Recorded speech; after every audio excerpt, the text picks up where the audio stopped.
I've been taking Travis Kelce in the first round, and you know what? I feel pretty good about it. As a matter of fact, I recently drafted Kelce with the ninth overall selection in the first round of the all-new NFL Fantasy League 1.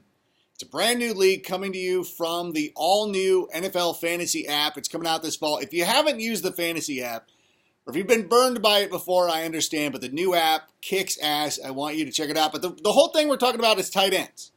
And here's why I'm going with Travis Kelce. He's clearly the best player at his position by a wide margin. And make no mistake, I'm not drafting him ahead of some of the elite running backs. I'm not drafting him ahead of CMC and Kamara and Barkley and all those guys, David Johnson. I mean, I was sitting there at 1.09, and I felt pretty good about going with Kelce. Because what would you do in that spot? What are you thinking right there? You're probably a wide receiver, maybe going with Le'Veon Bell, but who knows? In the way the draft had kind of worked itself out. And I've seen this in a lot of other places. I'd been mocking for this. I'd been anticipating this.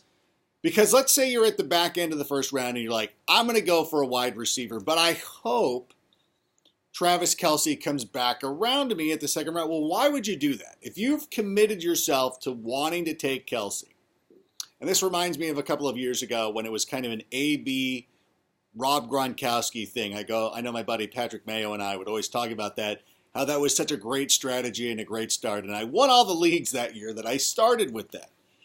And one of the things I really like about it, let's say you're sitting there 1-9, 1-10, 11, 12, whatever.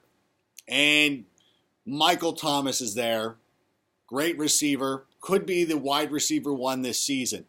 But is the drop-off from Mike Thomas to, say, Juju, is it that significant as going from Travis Kelce to, say, Zach Ertz, who you would never take in the second round?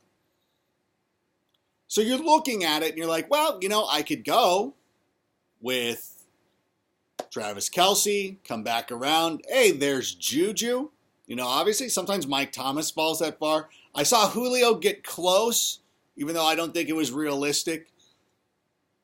So it seems like a pretty good option. Especially when you can go back, you grab Kelce, you get Juju, Mike Thomas. Sometimes OBJ does fall there, I should say. And this goes for anybody who's sitting there 9 through 12. Instead of hoping for Travis Kelce, why don't you take away all the doubts, all the anxiety, anything like that? It's one of the safest plays in fantasy football. Kelce has ranked first in tight ends for 3 consecutive years. He has finished as the TE1. It's very comforting every week to see Travis Kelce in your lineup. It's like listening to Bob Ross's voice. It's just so soothing. How do you not feel better? You're like, oh, this is delightful. Every week I go up. And this goes for anybody who drafts a tight end. Having to try to make things work. Working the waiver wire each and every week. When you see Travis Kelce just sitting there like a G, oh, it's amazing. So why wouldn't you want that? There's nobody who's on his level. And I know that we'll talk about, hey, well, Tyreek Hill's there. Tyreek Hill is there. Yes, Tyreek Hill was there last season.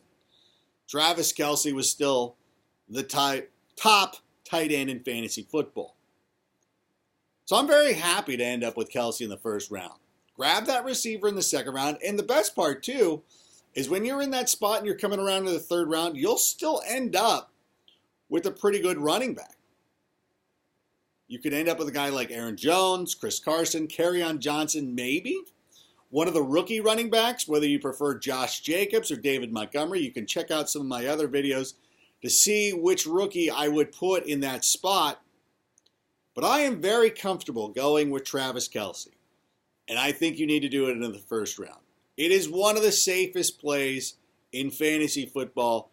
You should absolutely do that. It's my personal recommendation, and if you get a chance to follow the draft, we'll have a special come out, depending on when you're viewing this. So check out the brand new NFL Fantasy League 1. See how my team works out. I'll give you a little bit of a spoiler alert. I did end up taking Mike Evans in that is my wide receiver one, which we'll see. We'll see. I was hosting the event. I was the commissioner. I didn't get a chance to really, so maybe I was doing a little tilt. I wasn't even tilting. I did let Marcus Grant just kind of walk away with Juju. But you know what? I would have probably, if I'm doing it back in hindsight. But listen, Travis Kelce in the first round, solid strategy. I think you're going to feel very good about that. Think you need to do it.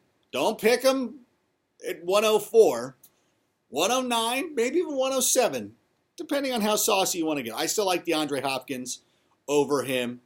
I would still take David Johnson over him.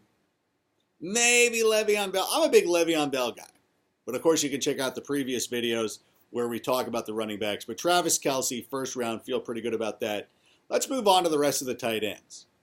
And I know the number 2 guy is somebody that a lot of people are predicting regression for, but I love George Kittle. And if I miss out on this Kelce play, I will take the risk of trying to get George Kittle in the 3rd round, even though a lot of people don't like to do that. When you look at the way the San Francisco 49ers are constructed, George Kittle is their top receiving option. We're hoping that Dante Pettis possibly could step up. Debo's there, Jalen Hurd. They've got a lot of talented individuals, but nobody really stands out the way that George Kittle does. As a matter of fact, he broke Travis Kelce's long-standing record for receiving yards by a tight end last year. It stood for almost an hour before George Kittle came up and usurped him. I don't understand the ideas that he's going to regress. Now, if you saw Jimmy Garoppolo in week 2 of the NFL preseason, that wasn't great. But you know what? Kittle survived last year with C.J. Beathard, Nick Mullins. I think that even Elvis Gerbach returned at some point. I don't know. So George Kittle to me is one of the more automatic plays. He's my number 2 guy. Number 3, we're going to go with Zach Ertz. Zach Ertz is consistent. Carson Wentz really seems to love him a lot. I know that Dallas Goedert is in the mix. Alshon Jeffrey. There's a lot of talented individuals with Philadelphia. They're one of the teams that are really loaded all over the place. And if I could count on Carson Wentz to play the full 16 games, which does not seem like a great... Carson Wentz is like your friend who you love to hang out with, and you're like, yeah, let's hang out. And then he hangs out a couple times. You're like, this is great. Yeah, let's do happy hour next week. And then he flakes on you for 6 weeks, and the guy who is actually hanging out in his place is actually more enjoyable. And you're like, oh, we should hang out with Nick more. But then Nick doesn't want to come around, and then Nick moves to Florida, and you're like, oh, that sucks. I really enjoyed him. Carson Wentz, though, if he can play the full 16, I'm in. I'm into Zach Ertz. But you know what? I don't know that I can just make that move already. So I got Zach Ertz at number 3. And I do think that Dallas Goedert's going to come in and eat just a little bit. Not significantly. Listen, there are 3 guys here. Actually, there's one tier. It's Travis Kelce is above and beyond any of those guys. You also have, so Travis Kelce, number 1. And then you got Ertz following Kittle. Those 3 guys are the best. They're the elites.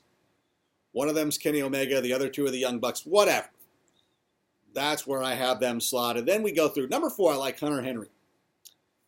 Hunter Henry is very interesting to me because everybody seems to be super hyper on him, even though he has never been a top guy in fantasy. He's always been somebody that we think could be good, but he's never been good. He's like the Revival in that way. Like, he's a top guy, but quite hasn't been given the run, which is fine. One of the reasons why I like Hunter Henry this season is if Melvin Gordon is going to be in a prolonged holdout, and we don't know. I have no inside information on this. I wish I did. I would share it with you. Melvin Gordon does some of his best work as a receiver near the goal line. If he is not going to be there for a significant period of time, that means guys like Mike Williams and Hunter Henry are going to be able to move forward, move up.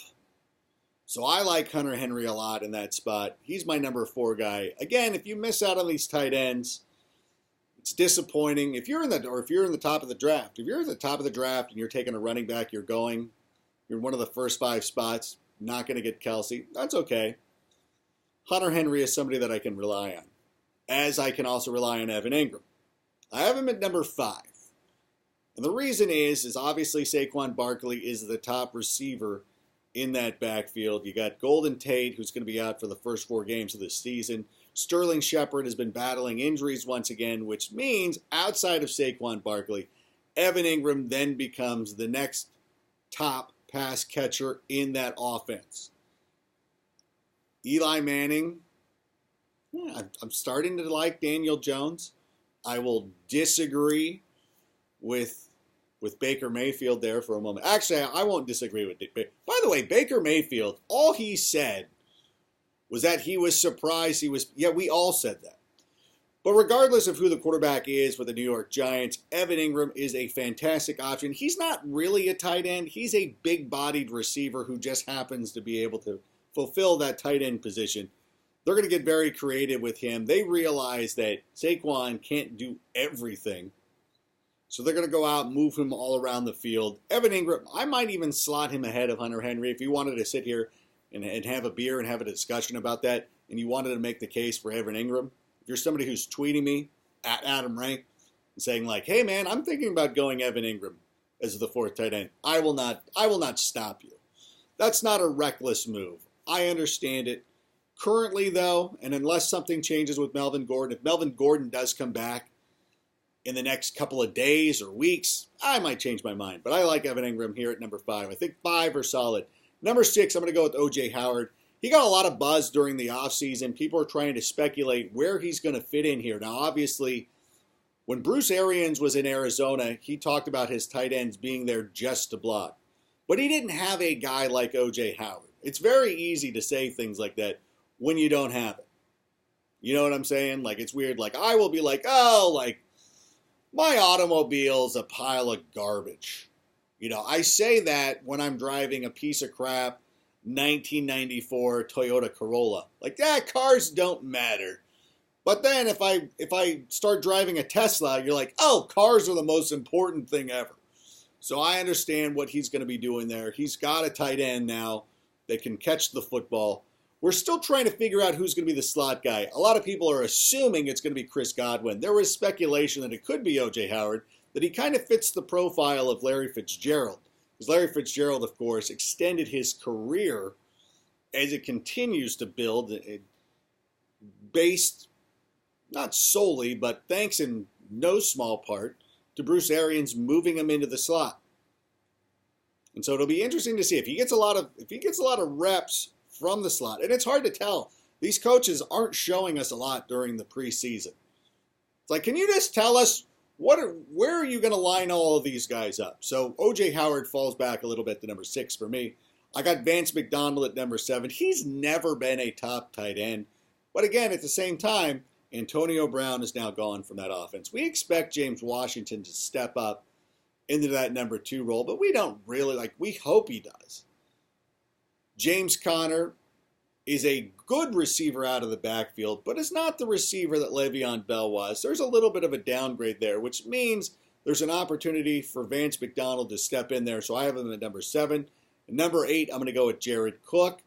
The Saints tight end. You know, I remember when Kobe Fleener first went to New Orleans, I was one of those guys who's like, I got to get all in on Kobe Fleener. Got to make this happen. But unfortunately, didn't quite work out that way. So Kobe Fleener or Jared Cook, I guess they're one and the same. I don't know, but I still have a little bit more confidence in Jared Cook. Number 9, I'm going to go with Eric Ebron. A lot of people like to point out that Eric Ebron is not going to get 14 touchdowns this season. Yeah, no kidding. That's kind of baked into the cost. We get it. That's hence the discount. That's why it's the TE9. We understand. It's like when you go to a garage sale. You're like, hey, this toaster doesn't have a cord. You're like, yeah, that's why it costs a quarter. Okay, that's why Eric Ebron is going to be the TE9, is because he's not going to get 14 touchdowns. But It's not like he's fallen off the face of the earth. He just had a nice rejuvenation of his career. Now, the troubling thing is he wasn't involved a lot with the snap counts. When Jack Doyle was available, his snap counts were down, and he's a touchdown-dependent tight end. But you know what? That's a lot of these guys. That's basically the position. This is why you draft Travis Kelce in the first round. It's because a lot of these dudes are going to be touchdown-dependent players. It's just the way it is. Number 10, David Njoku. O.J. Howard last year in Todd Monken's offense, despite limited number of games, still had 500 receiving yards. They're still going to find a way to get him involved. This is so... The Browns have become so good that people are now saying, like, whoa, I can't trust this guy. There's too many options with the Browns. But I think that David Njoku, again, it's your tight end 10. And some of the best values you can get, Delaney Walker coming off of an injury. Arthur Smith was the tight end coach for the Tennessee Titans for quite some time. He is now the offensive coordinator. They have had a real revolving door at the offensive coordinator position. Of course, most recently, Matt LaFleur went to be the head coach of the Green Bay Packers. Arthur Smith has kind of been with the organization for as long as Marcus Mariota has been there. So there should be some stability. Likes the tight ends. Marcus Mariota never really took advantage of Corey Davis. It's troubling. It is troubling. I think that Corey Davis, and I know this isn't about wide receivers, I feel bad for Corey Davis. Like, this should be, something that should have been greater, but unfortunately that offense and everything. But that's beside the point. Delaney Walker, I think, is a pretty good value. Jordan Reed is also a good value. If you wanted to draft a sleeper like, say, Chris Herndon, who is going to be suspended for the first 4 games of the season, if you wanted to do a stack where you drafted Jordan Reed as your starter for the first 4 weeks of the season and then roll out Chris Herndon, I think that's a pretty good strategy to take with your tight ends going forward. I really like that. TJ Hawkinson is another little sleeper who I kind of like as well. It's tough for rookie tight ends to come in and make an immediate impact, but of course, anytime there's a guy like Bob Quinn, who's running the Detroit Lions organization after coming over from New England, the comparisons from TJ Hawkinson to Rob Gronkowski are going to be there. Almost too easy, almost too lazy, but you know what? We're going to go ahead and we're going to do that anyways because I'm lazy and I always take the easy way out. One of the guys who I'm avoiding, probably the worst value, Mark Andrews. Everybody's trying to make him a thing, but I don't believe that the snap count is going to be there. There could be some lightning in a bottle type thing, similar to what Eric Ebron did last season. But we've seen that I'll say it, the Baltimore Ravens roll out a lot of 2 tight end sets. They've got Hayden Hurst there as well. As a matter of fact, some of the balls I've seen Lamar Jackson throw this season, he threw a nice little deep ball to Hayden Hurst in the second preseason game. They're probably going to try to get him more involved too. So I know that for the longest time we've always been able to rely on Baltimore tight ends, but Mark Andrews is somebody that I'm going to let somebody else take a risk on. Besides, I'm taking Travis Kelce with one of the top picks anyway. So there it is.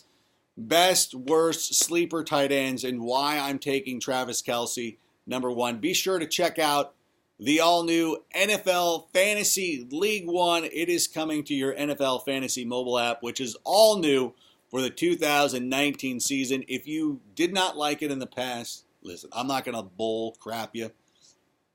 It was terrible. But now it's super good. Good luck, everybody. Happy drafting.